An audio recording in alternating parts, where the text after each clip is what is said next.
Hi students, once again welcome to this video of biology of standard 9th, and this is the third part you are watching here, and in this video we will learn about the different organelles which are present in the cytoplasm. So first we will discuss about the cytoplasm, that actually what is cytoplasm. Actually cytoplasm in any cell, the living material which is present inside the plasma membrane, that is known as cytoplasm. Cytoplasm is the liquid matrix which is present inside the cell and in which all the cell organelles are present. किसी भी cell के अंदर का जो matrix होता है, liquid background material होता है, फ्लूइड सब्सटेंस होता है, जिसके अंदर सारे सेल ऑर्गेनल्स प्रेजेंट होते हैं, like endoplasmic reticulum, mitochondria, Golgi apparatus, ribosomes, ये सारे जो ऑर्गेनल होते हैं जो सेल के अंदर प्रेजेंट होते हैं, तो कहाँ प्रेजेंट होते हैं? इस साइटोप्लाज्म के अंदर प्रेजेंट होते हैं.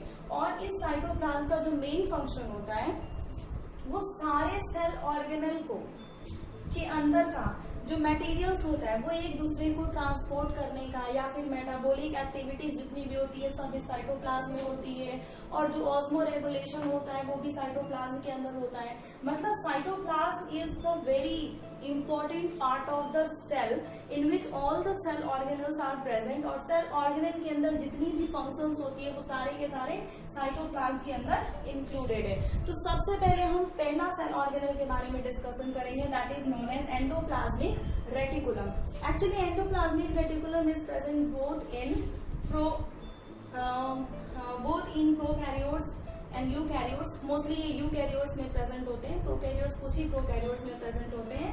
और एंडोप्लाज्मिक रेटिकुलम जो होता है वो क्या करता है, एक्चुअली एक तरीके से न्यूक्लियस से कनेक्टेड होता है. अगर सेल में उसकी बात की जाए, if you seen the diagram of a plant cell और एनिमल सेल, तो जो न्यूक्लियस होता है वो न्यूक्लियस से कनेक्टेड होता है एंडोप्लाज्मिक रेटिकुलम. एंडोप्लाज्मिक रेटिकुलम का एक पार्ट न्यूक्लियस से कनेक्टेड होता है और दूसरा पार्ट उसका रफ होता है जो कि न्यूक्लियस से कनेक्टेड नहीं होता है. Means endoplasmic reticulum have two parts, smooth endoplasmic reticulum and rough endoplasmic reticulum. Smooth endoplasmic reticulum इसलिए बोला जाता है because it does not have a ribosomes attached on its surface.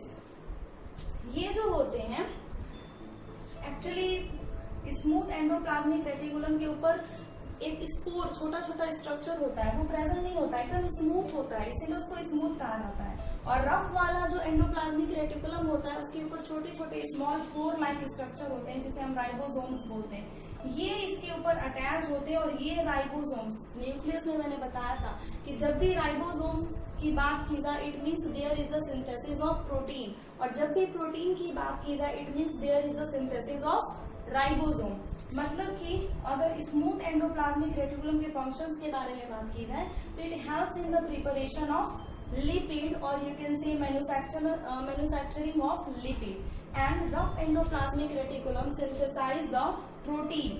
तो rough and smooth endoplasmic reticulum synthesizes lipids and proteins which help in the synthesizing of the plasma membrane. जैसा कि इससे पहले वाले वीडियो में स्टूडेंट्स आपने देखा होगा कि मैंने बताया था कि प्लाज्मा मेम्ब्रेन का जो फ्लूइड मोसेक मॉडल था उसमें मैंने ये आपको क्लियरली बताया था कि वो मॉडल जो सिंगर एंड निकोलसन ने बताया था, उस मॉडल में यही प्रूव किया था कि जो सेल मेम्ब्रेन है वो प्रोटीन एंड लिपिड से बनता है. तो आप कह सकते हैं कि उसका कनेक्शन कुछ इससे भी है कि एंडोप्लाज्मिक रेटिकुलम जो लिपिड्स एंड प्रोटीन्स बनाता है इसी से सेल मेम्ब्रेन का सिंथेसिस होता है. और इसीलिए एंडोप्लाज्मिक रेटिकुलम का एक और फंक्शन हो गया कि वो मेम्ब्रेन बायोजेनेसिस का काम करता है. मेम्ब्रेन बायोजेनेसिस एक तरीके का टर्म है जिसमें आप ये कह सकते हैं कि endoplasmic reticulum which synthesis the lipids and proteins which help in the formation of the cell membrane, or you can say plasma membrane, and that whole process is known as membrane biogenesis. तो endoplasmic reticulum का अगर पहला function कहा जाए तो ये कह सकते हैं कि ये सेल को फ्रेमवर्क प्रोवाइड करता है, एक स्ट्रक्चर प्रोवाइड करता है. इसके साथ साथ ये जो एंडोप्लाज्मिक रेटिकुलम होता है ये क्या करता है कि लिपिड एंड प्रोटीन का सिंथेसिस करता है, जिसकी वजह से सेल मेम्ब्रेन क्या होते हैं, बनते हैं. And finally the endoplasmic reticulum is clear. Two types of endoplasmic reticulum थे, स्मूथ एंड रफ. जो स्मूथ था वो लिपिड सेक्रेट करता है, जो रफ होता है वो प्रोटीन सेक्रेट होता है। ये सारी बातें क्लियर हो गई। अब ribosomes, second cell organelle ribosomes. Ribosomes में रहता है स्मॉल पोर लाइक स्ट्रक्चर होते हैं जो सेल ऑर्गेनल के प्रेजेंट के अंदर होते हैं। सेल ऑर्गेनल होते हैं जो साइटोप्लाज्म के अंदर होते हैं, प्रेजेंट होते हैं। और इसका जो मेन फंक्शन होता है वो होता है प्रोटीन सिंथेसिस। पहले भी मैं बार बार इस चीज को बता चुकी हूँ कि जब भी हम राइबोसोम्स की बात करें, ये राइबोसोम्स प्रोकैरियोट्स यूकैरियोट्स दोनों में पाए जाते हैं। इनका जो बने किस चीज से होते हैं, आरएनए एंड प्रोटीन से। अब डीएनए एंड आरएनए के बारे में हमें बताने की जरूरत नहीं है। Actually DNA is a deoxy ribonucleic acid and RNA is a ribonucleic acid. Okay, तो ये जो राइबोसोम्स होते हैं वो आरएनए एंड प्रोटीन से बने होते हैं। It's main function is the synthesis of protein, और इसकी वजह से इसे protein factory of the cell भी कहा जाता है। तो this ribosome is also known as protein factory of the cell. तो cytoplasm, endoplasmic reticulum and ribosome is clear. Let's move to the mitochondria. अगर माइटोकॉन्ड्रिया के बारे में बात करें तो जितना भी सेल के अंदर रेस्पिरेशन का प्रोसेस होता है जिससे एनर्जी रिलीज होती है, वो सारा काम माइटोकॉन्ड्रिया में होता है। माइटोकॉन्ड्रिया एरोबिक यूकैरियोट्स में प्रेजेंट होते हैं और कुछ प्रोटोजोएंस प्रोकैरियोट्स में पाए जाते हैं। माइटोकॉन्ड्रिया जो होता है वो एक ऐसा सेल ऑर्गेनल है जिसके अंदर पूरा रेस्पिरेशन का प्रोसेस होता है। रेस्पिरेशन का प्रोसेस आपको ऑलरेडी पता है कि ऐसा प्रोसेस जिसमें हमारा बॉडी फूड को ऑक्सीडाइज कर एनर्जी रिलीज करता है, तो उस प्रोसेस को हम रेस्पिरेशन कहते हैं। तो माइटोकॉन्ड्रिया के अंदर वो प्रोसेस होता है जिसमें एनर्जी रिलीज होती है एटीपी के फॉर्म में। ATP, you already know the full form of ATP is adenosine triphosphate. Adenosine triphosphate. तो एटीपी के फॉर्म में माइटोकॉन्ड्रिया के अंदर एनर्जी रिलीज होती है और इसीलिए माइटोकॉन्ड्रिया को power house of the cell भी बोला जाता है। एक सिंपल तरीके से अगर माइटोकॉन्ड्रिया के बारे में बात करते हैं तो माइटोकॉन्ड्रिया में सिंपल सी बात है कि ये power house of the cell होता है क्योंकि ये पावर रिलीज करता है। कैसे पावर रिलीज करेगा? तो एनर्जी सिंथेसाइज करेगा। एनर्जी सिंथेसाइज तब होती है जब रेस्पिरेशन का प्रोसेस होता है। And finally the mitochondria is also completed. Now we will discuss about the Golgi apparatus।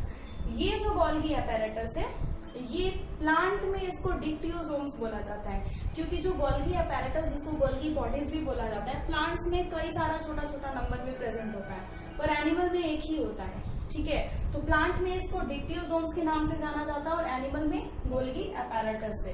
Golgi apparatus को सेक्रीटरी ऑर्गेनल भी बोला जाता है क्योंकि ये बहुत सारी चीजों को सेक्रीट करता है, मतलब बनाता है। सेक्रेटरी का मतलब ही होता है कि कोई चीज प्रिपेयर करना, बनाना, और इसीलिए गोल्गी apparatus को सेक्रेटरी ऑर्गेनल बोला जाता है क्योंकि ये क्या करता है, हमारे बॉडी में mucus, sweat, tears, enzymes, hormones, protein, ये जितनी भी चीजें बनती हैं वो सारा का सारा गोल्गी apparatus बनाता है। इसकी वजह से इसको सेक्रेटरी ऑर्गेनल बोला जाता है। इसका मतलब ये है कि जो गोल्गी apparatus है वे किसी भी चीज को स्टोर करने का काम करता है, मॉडिफाई करने का काम करता है और पैकेजिंग का काम करता है। किसी चीज को स्टोर करना, मॉडिफाई करना, बताना कि वो क्या है और पैक करके रखना, जहां जरूरत होगी फिर वो वहां पे ट्रांसपोर्ट कर देगा। तो ये काम गोल्गी apparatus का होता है। और एक चीज और, गोल्गी apparatus में कॉम्प्लेक्स सुगर्स भी बनाए जाते हैं। And finally Golgi apparatus is also completed. And dear student, this is the third part of the biology video of chapter 1 of standard 9। ये थर्ड पार्ट है, आप अच्छे से इसको देखिए, एंजॉय करिए। और अगर इस वीडियो को देखने के बाद भी अगर आपको डाउट्स हुआ तो please watch the video again and again and ask me questions if you have any doubt. Thank you students. Goodbye.